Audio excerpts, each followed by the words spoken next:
हमारी कोई national education policy अभी तक नहीं थी। नेशनल एजुकेशन पॉलिसी नहीं थी क्योंकि नेशन ही नहीं था।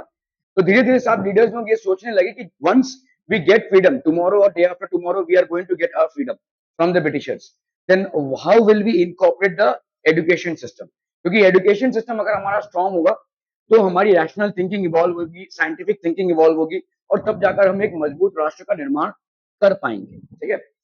हम्म।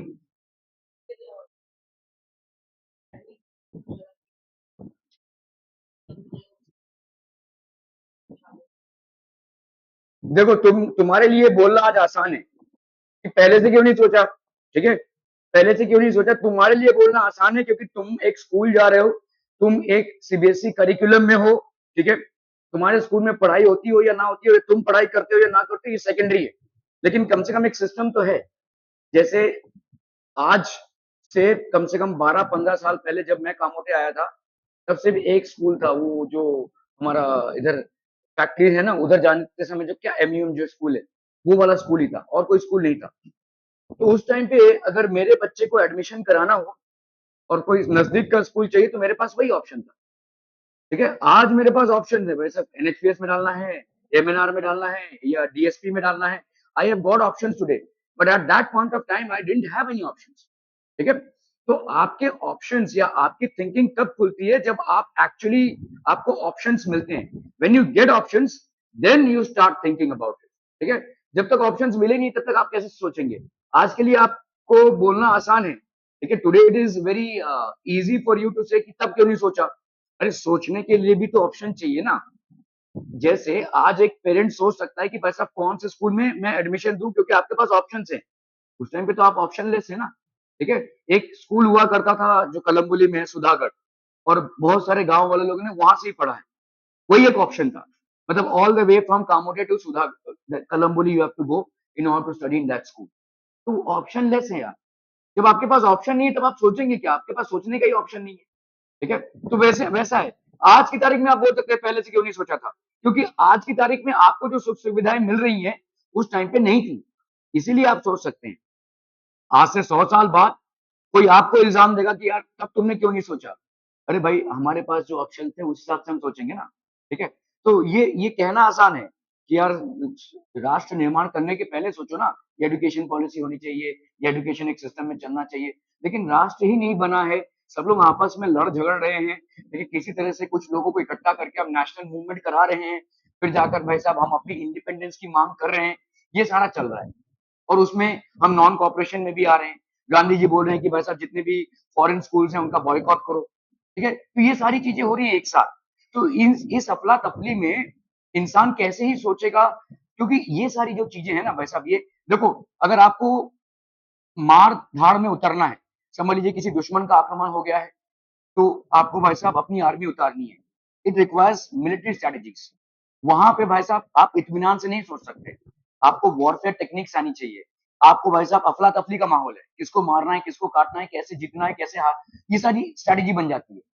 लेकिन एजुकेशन जैसा एक सिस्टम, एग्रीकल्चर एक सिस्टम, या समझ लीजिए कंस्ट्रक्शन ऑफ हाईवेज या ट्रांसपोर्टेशन, ये सारी सिस्टम्स जो हैं वो बहुत सहूलियत से ठंडे दिमाग से किया जाता है।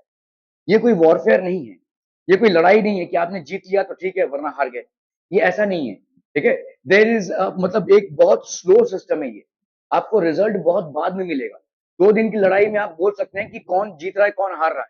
इलेक्शन हुए अभी भाई साहब, कभी हुआ इलेक्शन आपका? 2 दिन 3 4 दिन पहले हुआ, आपको रिजल्ट आ गया भाई साहब 3 4 दिन में। तो दीज आर फटाफट थिंग्स। ठीक है। बट एजुकेशन का रिजल्ट आपको फटाक से नहीं मिलेगा। आप भाई साहब 12 साल पढ़ेंगे, 12-15 साल पढ़ेंगे, तब जाकर राष्ट्र में आप उतरेंगे अपने एजुकेशन या शिक्षा के साथ।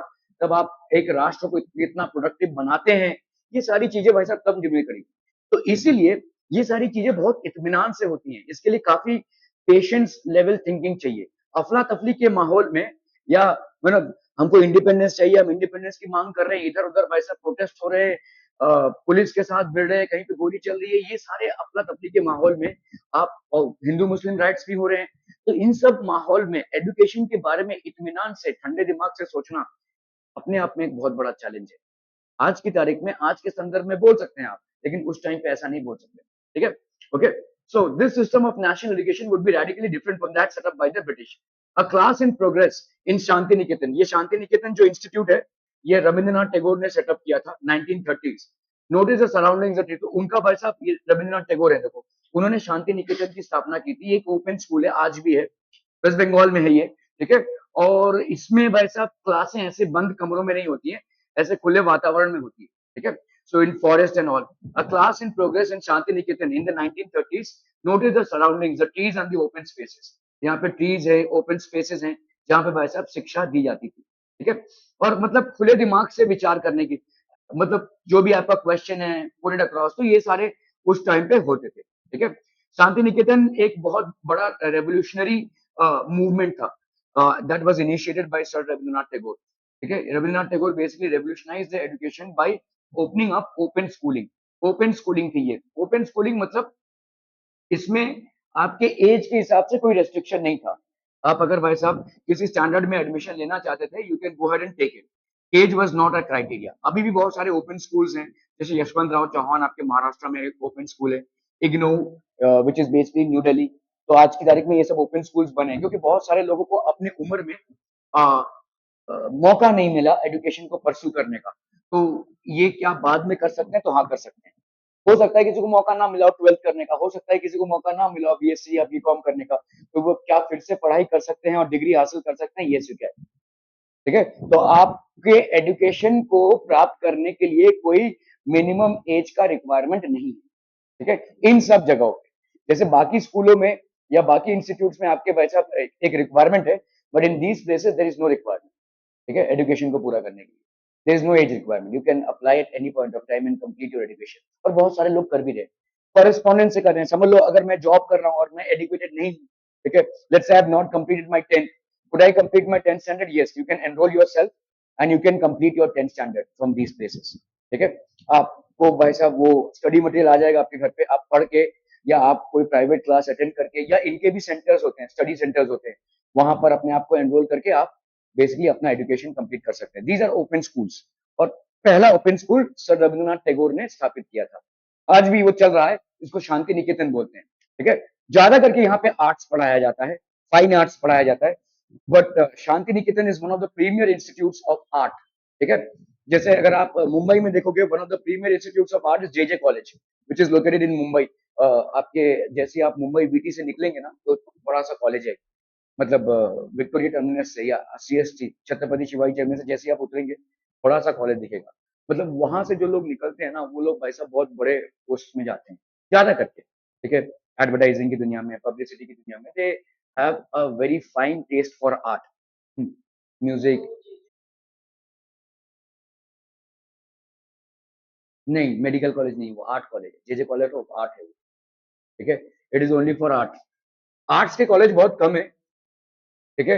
आर्ट्स में बहुत कुछ सिखाया जाता है, जैसे म्यूजिक है आपका एक, ठीक है, ड्रामा है, ठीक है। जैसे अगर आप देखोगे पुणे में film and television institute of India है, एफटीआई जिसको बोलते हैं, और इसमें से बहुत बड़े बड़े एक्टर्स लोग जिनको आप देखते हैं, उन लोगों ने भाई साहब एक्टिंग सीखा है, या साउंड प्रोडक्शन सीखा है, या वीडियो रिकॉर्डिंग कैसे करते हैं वो सीखा है, ठीक है। ड्रामा को एडिट कैसे करते हैं, ये सारी चीजें होती हैं, ये सब सीखते हैं। साउंड प्रोडक्शन, म्यूजिक कैसे हम इनकॉर्पोरेट करते हैं, कैसे तमाम चीजों को, जो मूवीज के एलिमेंट्स हैं उनको इनकॉर्पोरेट करते हैं, ये सब सिखाया जाता है, ठीक है। एक्सटेंसिव कोर्स है ये सब, ठीक है, एक्टिंग भी। So these are basically art colleges. तो आज भी इस Shanti Niketan is there. Tagore's abode of peace. Many of you have heard of Shanti Niketan, और एक्चुअली ना आप जाकर इस कॉलेज को विजिट कर सकते हैं। सब लोग मतलब जब अंदर जाते हैं तो ऐसा लगता है कि कोई पिकनिक स्पॉट पे, कोई रिजॉर्ट में आ गए। बहुत बड़ा सा एक कॉलेज है, और बहुत बड़े एकर ऑफ लैंड में फैला हुआ है ये कॉलेज। जैसे आप लोगों के कॉलेज तो यहाँ से स्टार्ट होते हैं, यहाँ पे खत्म हो जाते हैं, वैसा नहीं है, ठीक है। It's a huge acre of land. आपको लगता है किसी जंगल में आ गए या किसी रिजॉर्ट में आ गए, आराम से भाई साहब टहलते हुए आप देखोगे कहीं पे ऐसे पेड़ के नीचे कोई कुछ पढ़ा रहा है, किसी नदी के किनारे कोई कुछ पढ़ा रहा है, ऐसा ऐसा ओपन स्कूलिंग में क्लास चलता है। एक अलग एनवायरमेंट है, and this environment is still maintain, ठीक है। वहां के लोगों को एसी की जरूरत नहीं पड़ती है, पंखे की जरूरत नहीं पड़ती है, बहुत कूल एनवायरमेंट भी है, और ऐसे खुले वातावरण में ज्ञान का आदान प्रदान होता है। और बहुत जाने माने लोगों ने यहाँ से शिक्षा प्राप्त की है। It's a very open school of thought, मतलब वहां पे आप मतलब टीचर से कोई भी सवाल कर सकते हैं, हालांकि कहीं भी कर सकते हैं, लेकिन बड़ा ओपन स्कूल का कल्चर है वहाँ, ठीक है। Shanti Niketan is still there. आप यहाँ पर जाकर एक्चुअली पूरा घूम भी सकते हैं। मुझे लगता है हर एक बंगाली ने बेसिकली इस जगह को घूमा होगा, ठीक है। फिर भी it is open to all, ठीक है, it is open to all. कुछ 15-20 रुपए का टिकट है अभी भी, और आप जाकर घूमिए, आपको लगेगा किसी रिजॉर्ट में आ गए। एक्चुअली इट्स अ कॉलेज, ठीक है, आर्ट्स कॉलेज है। Do you know why it was established and it by whom? So it was established by Sir Rabindranath Tagore in 1901. तो पहला जो शिक्षा का एक एक कार्यक्रम चालू हुआ, देखिए हमारे इंडिया में बहुत पहले it was recognised during the times of Buddha. देखिए नालंदा यूनिवर्सिटी था भाई साहब, Nalanda university that was located in Bihar. और ये एक ऐसी यूनिवर्सिटी थी जहां पे दूर दराज से, सिर्फ इंडिया से ही नहीं, बाकी बहुत दूर दराज से लोग शिक्षा प्राप्त करने आते थे। देयर पर अप्रोक्सीमेटली ऐसा माना जाता है कि 30 से 40 हजार स्टूडेंट्स थे यहाँ पे, 30 से 40 हजार स्टूडेंट्स थे। It was such a massive structure, ठीक है। वो सब भाई साहब वॉरफेयर में सब खत्म हो गया, तो हमारा एजुकेशन का जो सिस्टम है वो लुप्त प्राय हो गया था, ठीक है, ऑलमोस्ट खत्म हो चुका था। लेकिन वो एपिटोम था, मतलब वो हमारे एजुकेशन सिस्टम का एक एपिक मूवमेंट था। उस टाइम पे भाई साहब बाहर से लोग आते थे ऐसे एजुकेशन प्राप्त करने के लिए, बड़े दिग्गज लोग यहाँ पे थे, ठीक है, शास्त्रार्थ में, मतलब उस टाइम पे जितने भी एमिनेंट प्रोफेसर एंड टीचर्स थे सब यहाँ पे थे। हाँ, चाणक्य भी, ठीक है। तो वो नालंदा यूनिवर्सिटी हुआ करती थी, ठीक है, नालंदा यूनिवर्सिटी हुआ करती थी, वो तो खत्म हो गया। उसके बाद इंडिया में अगर कोई यूनिवर्सिटी स्टैब्लिश हुई है इन ऑर्डर टू रेवोल्यूशनाइज, तो वो पहला अटेम्प्ट किया सर रविन्द्रनाथ टैगोर ने 1901 में by establishing Shantiniketan. As a child Tagore hated going to school, he found it suffocating and oppressive. तो उनको स्कूल का एनवायरनमेंट अच्छा ही नहीं लगता था, सफोकेटिंग एंड ऑप्रेसिव, मतलब उस टाइम पे ब्रिटिशर्स के एजुकेशन सिस्टम में उनको जाना पड़ता था, और ये लोग भाई साहब जो सिखाएंगे वही सीखना है, ठीक है, अगर आप नहीं सीखेंगे तो आपको सजा मिलेगी। तो ये बड़ा उनको सपोर्टेड, और भाई बड़े घर के बेटे थे ये, काफी अमीर खानदान के थे, तो इनकी होम स्कूलिंग कराई गई।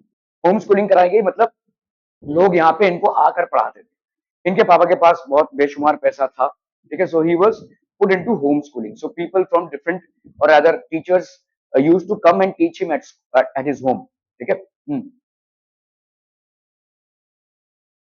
नालंदा यूनिवर्सिटी वॉरफेयर हुई हमारी, बहुत सारे वॉर्स हुए, मुगल आक्रमण हुआ, बहुत सारे वॉर्स हुए, तो फिर वहां पे जितना भी सब कुछ था सब तबाह हो गया, जलाया गया, उसको खत्म हो गया, ठीक है, it was almost put to ashes.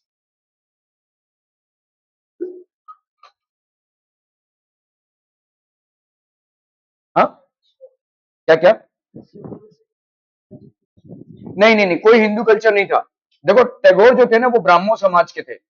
Brahmo समाज बस बेसिकली अलग, ये अलग समाज था, हिंदू समाज से अलग बनाया गया था, और इसकी स्थापना की थी राजा राम मोहन रॉय ने। Raja Ram Mohan Roy was a Hindu, but when he notice that हमारे हिंदू समाज में काफी कुप्रथाएं उत्पन्न हो गई थी, जैसे सती प्रथा थी, ठीक है, बहुत जगहों पे नर बलियां होती थी, तो ये सब बड़ी भयानक चीजें होने लगी थी, ठीक है, कास्ट सिस्टम था। तो उन्होंने फिर हटकर एक समाज बनाया हिंदू समाज से, और उस समाज का नाम दिया ब्राह्मो समाज, ठीक है। ब्राह्मो समाज में रैशनैलिटी है, मतलब लॉजिकल थिंकिंग है, और यहाँ पे मतलब ये सब कुप्रथाओं का कोई स्थान नहीं है, अंधगणंत अंधविश्वासों का कोई स्थान नहीं है। तो उन्होंने फिल्टर आउट किया, ठीक है, कि हिंदू समाज में इतना सब कुछ चल रहा है कि जो कुप्रथाएं उत्पन्न हो गई है।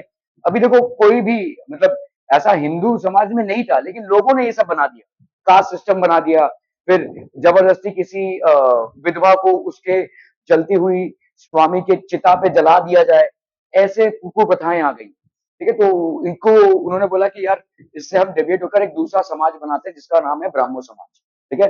ब्राह्मो समाज में विधवा विवाह अनिवार्य था, कि कोई अगर विधवा हो जाती तो उसका विवाह होना ही चाहिए, फिर से विडो मैरिज रीमैरिज होना ही चाहिए, ये सारी चीजें थी।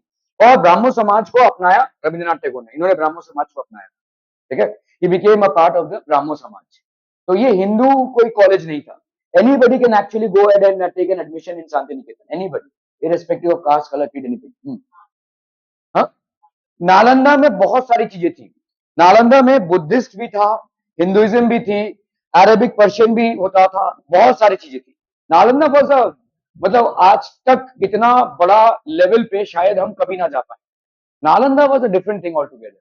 नालंदा उस टाइम पे बुद्धिस्ट टेक्स्ट में और सारी चीजों में बहुत आगे था, it was much ahead of its times, ठीक है। पॉलिटिक्स, का जो कल्चर होता है, पॉलिटिक्स, एडमिनिस्ट्रेशन, सारी चीजें सिखाई जाती थी वहां पे। तो उसमें कोई मतलब उस टाइम पे जात या रिलीजन वगैरह ऐसा कुछ भी नहीं था। ओपन यूनिवर्सिटीज थी ये।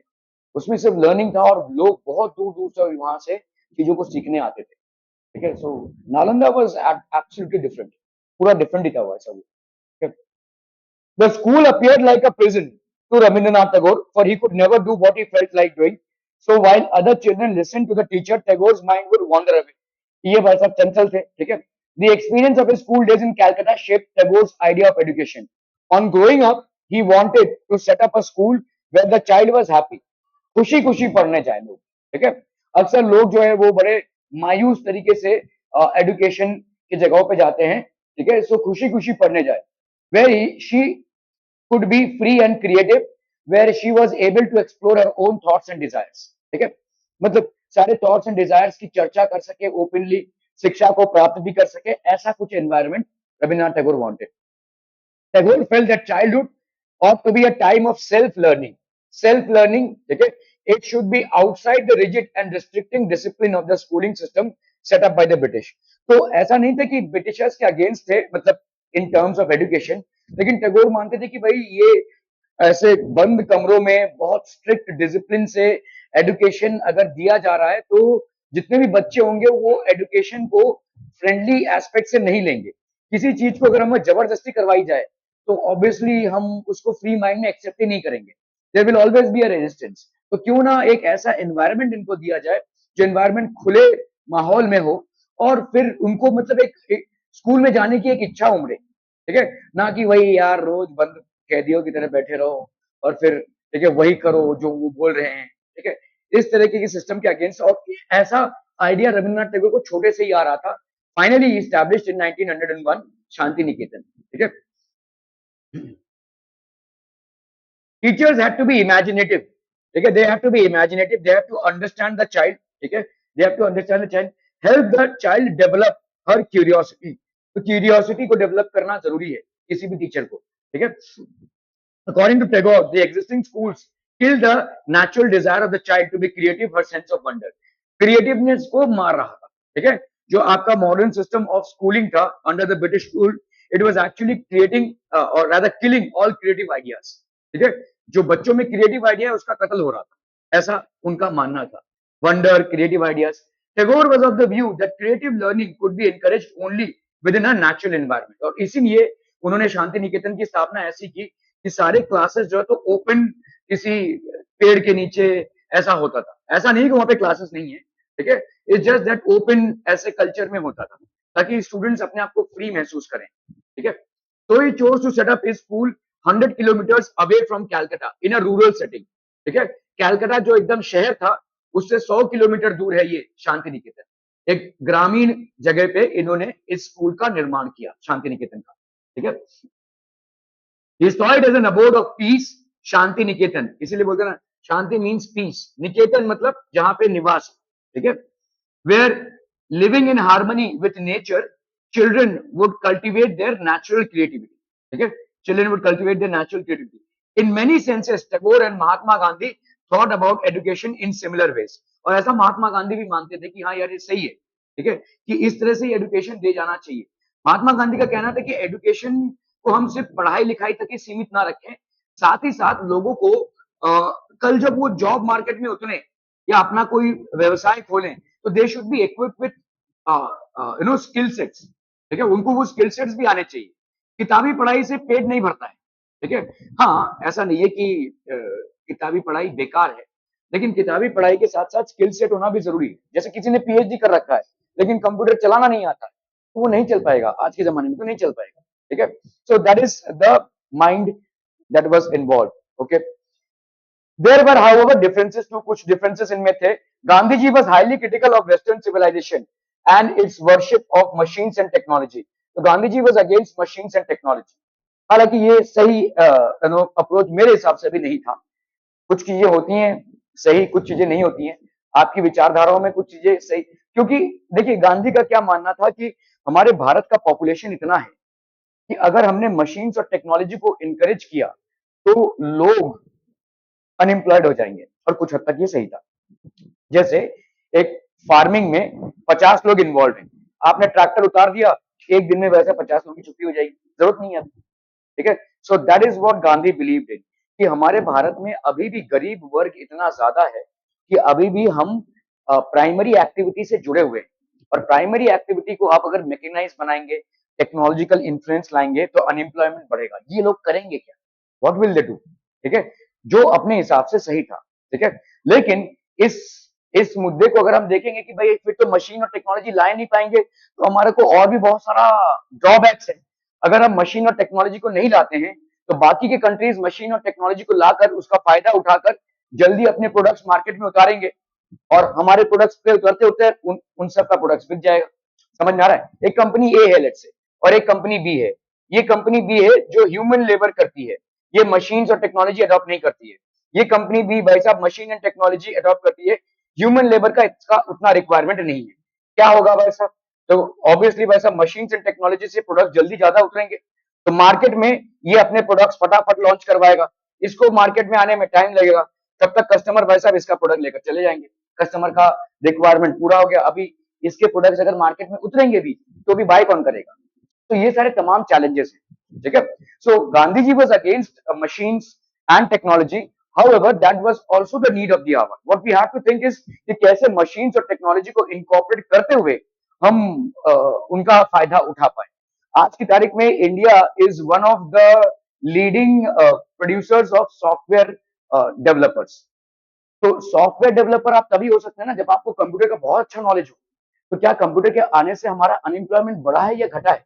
ऑब्वियसली घटा है ना। ठीक है, सो ये मानना कि कोई मशीन अगर हम लाएंगे तो उससे हमारा अनएम्प्लॉयमेंट बढ़ेगा, ये सारे जगहों पे सही नहीं होता। ठीक है, तो आज की तारीख में भाई साहब आपका माइक्रोसॉफ्ट विंडोज जो चल रहा है उसमें 80% 60% एम्प्लॉयमेंट ऑलमोस्ट इंडियंस हैं। ठीक है, बिल गेट्स ने 60% इंडियंस को एम्प्लॉय किया because Indians have understood the computers very well. ठीक है, तो ये क्यों हुआ? सॉफ्टवेयर डेवलपर्स यहाँ पे इतने क्यों बने? क्योंकि हमने कंप्यूटर्स को अच्छे से अंडरस्टैंड किया, इससे हमारा विकास हुआ है, इससे हमारा उन्नति हुआ है। ठीक है, ना कि कंप्यूटर्स की वजह से हमारा जैसे हम बैक में गए, we have gone front, we have gone ahead. ठीक है, तो ऐसा मानना था गांधी का।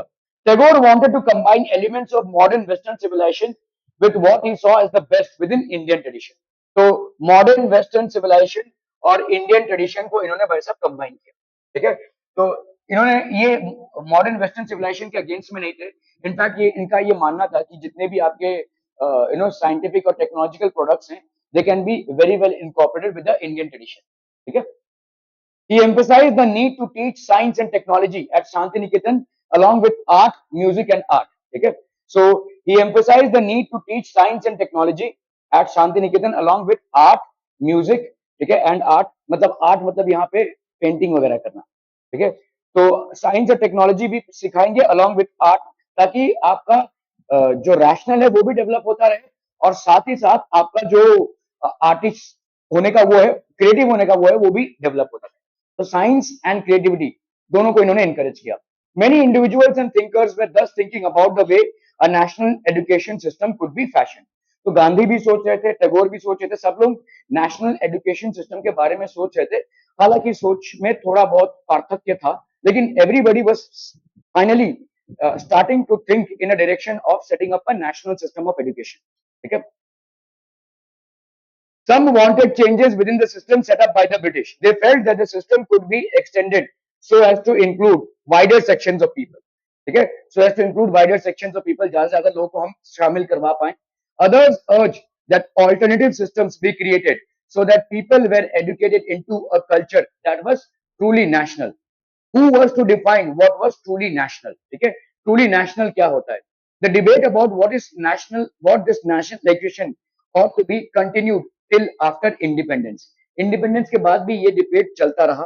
ठीक है, children playing in a missionary school in Coimbatore early 20th century. ठीक है, तो ये मिशनरी स्कूल है। मिशनरी स्कूल मतलब क्रिश्चियन मिशनरीज ने इसको स्टैब्लिश किया है, और कहीं ना कहीं क्रिश्चियन मिशनरीज जो है वो क्रिश्चियनिटी को भी अपने स्कूल्स के माध्यम से प्रोपोगेट करते थे। ठीक है, तो ये क्रिश्चियन मिशनरी स्कूल है बेसिकली कोयम्बटूर में, और कहीं ना कहीं क्रिश्चियनिटी को भी इसमें प्रमोट किया जाता था।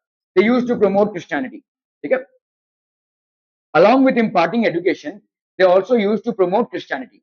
Okay, so along with imparting, by the mid 19th century, schools for girls were being set up by Christian missionaries and Indian reform organizations. तो यहाँ के schools were being set up, ठीक है, for girls by Christian missionaries and Indian reform organization. तो अभी girls के schools भी भाई साहब बन रहे हैं, girls के special schools भी भाई साहब बन रहे हैं.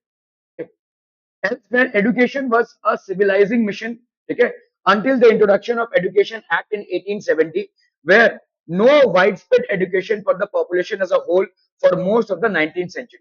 Okay, where no widespread 1800, 1870 or 1900. So until the introduction of education, जब तक भाई साहब ये एजुकेशन एक्ट नहीं आया था, ठीक है, this education act was passed in 1870. There was no wide spread education. इसके पहले कोई अटेम्प्ट ही नहीं हुआ था एजुकेशन को वाइडली स्प्रेड करने का, ठीक है. तो ब्रिटिशर्स ने ये एजुकेशन एक्ट लाया और उसके बाद ही एक अटेम्प्ट हुआ एजुकेशन को स्प्रेड करने का. Until that there was no attempt made to spread education, ठीक है. For most child labour being widely prevalent, बच्चे पैदा होते थे और बच्चों से एक उम्र के बाद खेती बाड़ी का काम, लेबर का काम करवाया जाता था, ठीक है. Poor children could not be sent to school for their earning was critical for the survival of the family. जितने भी बच्चे होते थे उनको भाई साहब खेती बाड़ी के काम में और बाकी कामों को सिखाकर उनसे अर्थ उपार्जन कराने लगे, ठीक है, मतलब इससे फैमिली इनकम बढ़ता था. So that was the tradition. The number of schools was also limited to those run by the church or set up by wealthy individuals. तो पहली बात तो स्कूल्स इतने नहीं थे, ठीक है, बच्चों की संख्या तो थी लेकिन स्कूल्स इतने नहीं थे. चर्च से सेटअप हुआ या वेल्दी इंडिविजुअल से सेटअप हुआ जो स्कूल्स है वो काफी कम तादाद में था. That was very very less, ठीक है. फिर it was only after the coming into force of the Education Act that schools were opened by the government. Compulsory schooling was introduced. तो schools भाई साहब एजुकेशन एक्ट कभी establish हुआ 1870s में. उसके बाद भाई साहब स्कूल्स गवर्नमेंट खोलने लगी. Compulsory schooling was introduce. तो कंपल्सरी स्कूलिंग इंट्रोड्यूस हुआ, एक सिस्टम आया एजुकेशन में, ठीक है. There was a system that was followed.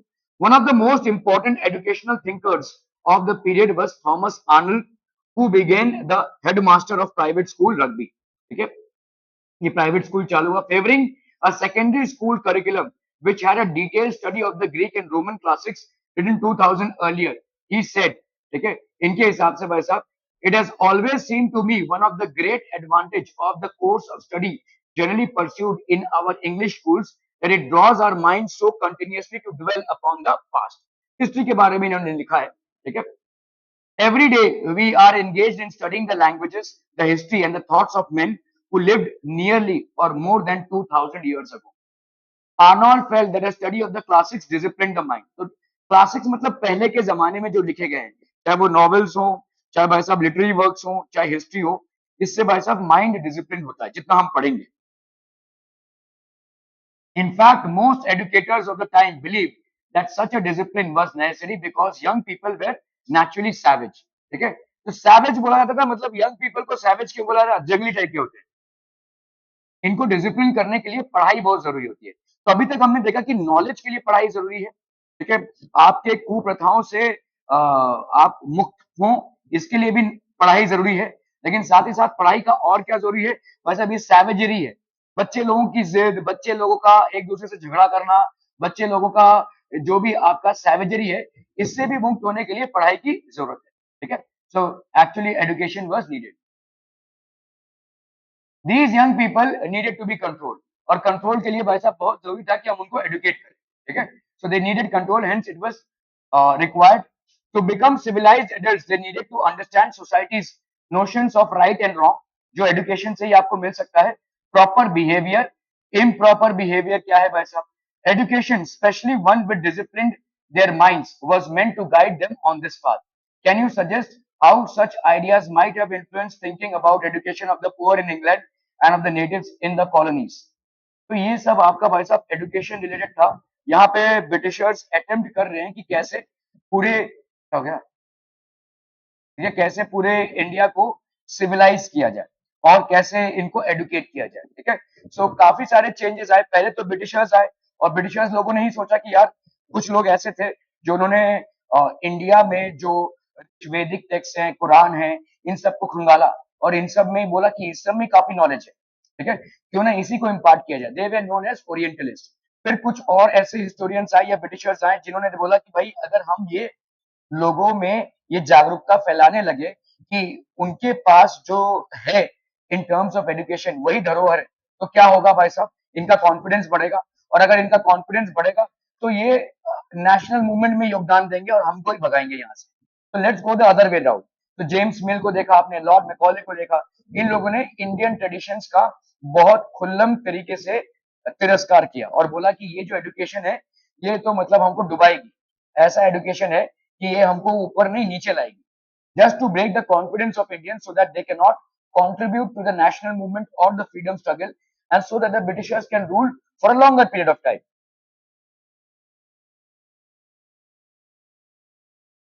Western लोग एजुकेशन देकर ब्रिटिशर्स को क्या मिला?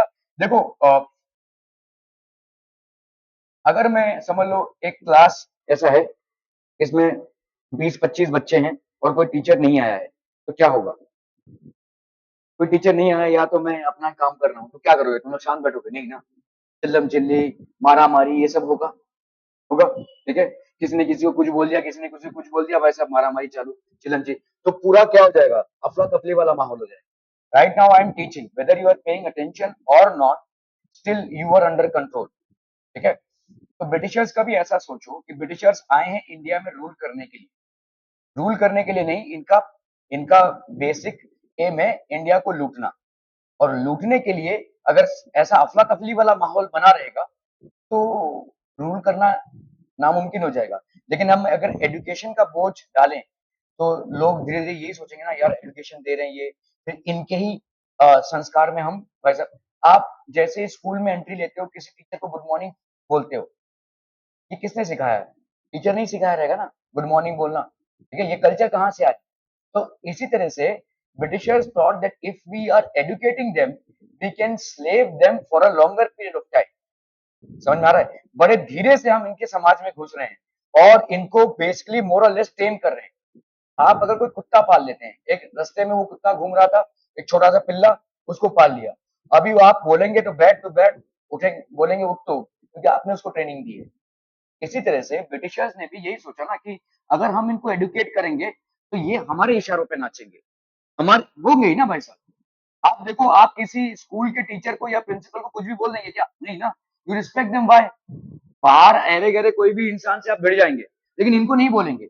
ये रिस्पेक्ट देना सिखाया किसने? इन्होंने ही सिखाया है ना, ठीक है। तो वैसे ही ब्रिटिशर्स ने देखा कि यार इन ये these are, they saw them as savages, so let's tame them, ठीक है। अगर हम इनको भाई साहब स्कूलिंग कराते हैं, देखो वो डेवलपमेंटल लोग थे, उन्होंने कोई 1-2 साल का नहीं सोचा था, उन्होंने सोच कर आया था कि भाई साहब 200-300 साल इस पूरे इंडिया को लूट मार कर हम रूल भी करेंगे। और 200-300 साल आप किसी के दूसरे के कंट्री में रूल करने के लिए आपकी प्लानिंग बहुत स्ट्रांग होनी चाहिए, ठीक है। मतलब आप सिर्फ मारा मारी से रूल नहीं कर सकते, तब आपको सिस्टम में अंदर घुसना पड़ेगा। सिर्फ आपने लड़ाइयां जीत ली तो लोग जी हजूरी करेंगे, ऐसा नहीं है, ठीक है। आपको फिर सिस्टम में घुसना पड़ेगा, फिर आपको लोगों के माइंड से खेलना पड़ेगा, ठीक है। तो लोगों के माइंड से खेलना, इनको दिख रहा है कि लोग अगर हमारे पास एडुकेट नहीं हुए तो कहीं और से एजुकेशन हासिल करेंगे, या पोर्तुगीज से हासिल करेंगे, या तो फ्रेंच से हासिल करेंगे, तो क्यों ना हम इनको दें, क्योंकि पोर्तुगीज और फ्रेंच तो हमारे अगेंस्ट है। ये सब चीजें भी उनके दिमाग में चल रही थी ना। They will gather knowledge from somewhere और the other, so why not we educate them, ठीक है। क्योंकि अगर हम अपने स्ट्रीम में इनको एडुकेट करेंगे तो कम से कम इनका रिस्पेक्ट हमारे लिए बना रहेगा। That is one thing. तो हम ज्यादा दिन तक यहाँ पे रूल कर पाएंगे। ये अपना होमवर्क करके आए थे वैसा, इनका जो तुमको क्या लगता है किसी दूसरे कंट्री में जाकर 200 साल राज करना कोई खाने का काम है? 200 साल, they were here for 200 years and we knew that they are not from India. Mughals जो जब आए तो वो हमारे, उनका जो स्किन कलर है, उनका जो रहन सहन का ढंग है, वो हमारे से काफी मिलता जुलता था। तो we didn't have any problems. इनकी भाषा अलग, इनका स्किन कलर अलग, इनका रहन सहन अलग, ठीक है। और ये हमको डिस्क्रिमिनेट भी करते थे, ये हमको नीचा भी दिखाते थे, ठीक है, ये हमको नीचा बोलते थे। फिर भी हमने इनको 200 साल अपने सर पे रखा। क्यों? कैसे? तो they had some fundamental changes made in the society. ये हमारे सोसाइटी में घुसे और इन सब चेंजेस को किया इन्होंने, दे मेड चेंजेस, ठीक है। सिर्फ लड़ाई जीतकर आप किसी कंट्री में रूल नहीं कर सकते, वो भी इतना दिन। लड़ाई जीतकर आप लूटपाट करके जा सकते हैं, लेकिन 200 साल तक तांडव नहीं कर सकते। 200 साल तक भाई साहब आप रूल नहीं कर सकते. So there has to be very deep policies within, or education is one of the systems in which they saw it as an opportunity not only to spread Christian missionaries का जो मतलब to spread Christianity, they saw it as a medium to better enslave Indians better. ठीक है, क्योंकि अगर हम इनको western culture में शिक्षा दें तो वे वही पढ़ेंगे जो हम चाहते हैं. लेकिन अगर हमने इनको शिक्षा नहीं दी तो इनके पास ऑप्शन है अपने कल्चर में पढ़ने का. और अगर इन्होंने ऐसी पढ़ाई की तो कल को यही होंगे जो हमारे खिलाफ खड़े होंगे. क्या ये समझ में आ रहा है? ठीक है. So what is better to educate them in our culture, to educate them and give the to make them rational in our culture, so it is easier to tame them, so it is easier to make them slaves. ठीक है, तो ये एक बड़ा vision था उनका. ठीक है, दैट इज वन रीजन. ये इनका फायदा है, ये इनका फायदा है कि भाई हमको ले देकर हम इंडिया में जो भी करें इंडियंस को साथ लेकर ही करना पड़ेगा ना. तो इंडियंस को अगर हम एजुकेशन देंगे तो उनके अंदर एक ये भी बनेगा कि यार वाह, इसके पहले तो किसी ने भी स्कूल नहीं बनाया, वाह इसके पहले तो किसी ने भी ऐसे नेशनल बोर्ड लेवल में सोचा ही नहीं कि सब बच्चों को स्कूल भेजा जाए. ये पहले हैं जिन्होंने हमारे बच्चों को खेत से उठाकर स्कूल में डाला, इनको शिक्षा दे रहे हैं. हालांकि दोनों पर्पज सर्व हो रहा है टीचर्स का, शिक्षा देने का ताकि इनका एक हाई स्ट्रीम सोशल सोसाइटी में बने, और दूसरा कि आगे चलकर यही बच्चे हमारे गुलाम बने. समझ में आ रहा है ये? ठीक है. सो एक एक लंबा चौड़ा प्लान था, कोई छोटा मोटा प्लान नहीं था. और काफी सारे कॉन्वेंट स्कूल्स अभी भी दिखेंगे आपको. कॉन्वेंट स्कूल्स मतलब ये वो स्कूल्स हैं जो ब्रिटिशर्स के टाइम पे एस्टैब्लिश हुए थे और अभी भी चल रहे हैं. ठीक है, हालांकि अभी इनका मेन एम क्रिश्चियनिटी स्प्रेड करना नहीं है, इनका मेन एम सीबीएसई या आईसीएसई के करिकुलम में चलना है. ठीक है, but these schools way set up at that point of time. ठीक है, आपके मम्मी पापा भी अगर कॉन्वेंट स्कूल में पढ़े होंगे, तो जैसे मैं पढ़ा हूँ कॉन्वेंट स्कूल में, तो मैं मेरा जो स्कूल था दैट वाज एस्टैब्लिश्ड इन 1918. ठीक है, उस टाइम पे वो एस्टैब्लिश हुआ था. आज भी है वो, बॉयज स्कूल ही है वो, उसमें लड़कियां नहीं पढ़ती हैं, सिर्फ बॉयज ही पढ़ते हैं. ठीक है, तो आज भी है वो, वैसा ही है. ठीक है, तो वैसा ही चला आ रहा है. वो हिस्टोरिक बिल्डिंग में थे, जैसे आप छत्रपति शिवाजी टर्मिनस में अगर गए होंगे तो कैसा वो हिस्टोरिक बिल्डिंग दिखता है, वैसा ही है वो भी, ऐसा ही हिस्टोरिक बिल्डिंग ही दिखता है. तो these are things that are there. ठीक है, तो यस, ब्रिटिशर्स अपना होमवर्क करके आए थे, उनको बहुत सालों तक यहाँ पे राज करना था. और क्योंकि उनको बहुत सालों तक राज करना था, उनको मालूम था कि सिर्फ सिर्फ और सिर्फ लड़ाइयां जीतकर हम राज नहीं कर सकते, हमको इनके सोसाइटी में घुसना पड़ेगा. एक तो इनको पहले डिवाइड करो. ठीक है, हिंदूज और मुस्लिम्स को डिवाइड करो, जो उन्होंने अच्छे से किया. फिर उन्होंने भाई साहब ये सब चीज लाया, एजुकेशन लाया, फिर कुछ कुप्रथाओं का बैन करवाया, तो बहुत सारे लोग इनके साइड में आ गए. ठीक है, तो that is how administratively they were very strong. They had there done their homework very well, कैसे यहाँ पे रूल करना है. और कोई question? Any other questions? So this basically completes the chapter people, civilizing the native and educating the nation. Any questions? Let me know. So you have basically one chapter left in science, which is